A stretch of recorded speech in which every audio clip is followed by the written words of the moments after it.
جب آواز دی جائے یعنی آذان دی جائے نماز کے لیے یعنی جمعے کی نماز کے لیے، من یوم الجمعہ جمعہ کے روز، فاسعوا تو لپکو، الی ذکر اللہ اللہ کے ذکر کی جانب، وذروا البیع اور چھوڑ دو تجارت کو، خرید و فروخت کو، جو خطبہ ہے اسے ذکر اللہ کہا، ذالکم خیر لکم یہ بہترین ہے تمہارے لیے،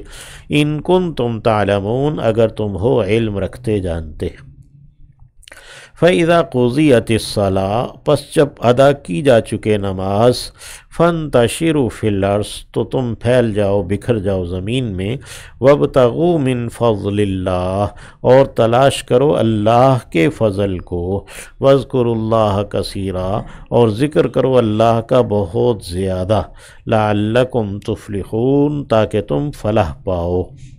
وَإِذَا رَأَوْا تِجَارَةً اور جب وہ دیکھتے ہیں انہوں نے دیکھا ہے تجارت کو، اذا جب فعل ماضی سے پہلے آ جائے تو اسے مضارع کے معنوں میں بدلتا ہے، یعنی جب یہ دیکھتے ہیں تجارت کو، او لہون یا کسی بھی تماشے کو، غفلت کی بات، کوئی کھیل تماشا،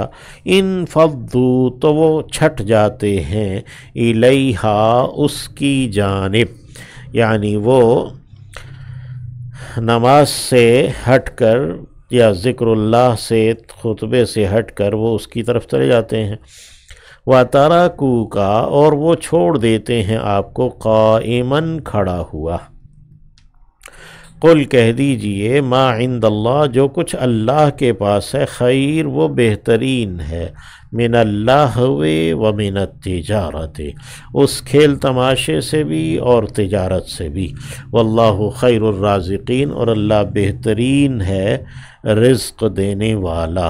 تو نماز جمعہ کے لیے اذان دے دی جائے تو اس کے بعد جو تجارت ہے اس کو چھوڑ دینے کا حکم ہے، اسے گویا حرام قرار دیا گیا، تو اس پر اللہ نے فرمایا کہ واللہ خیر الرازقین اللہ بہترین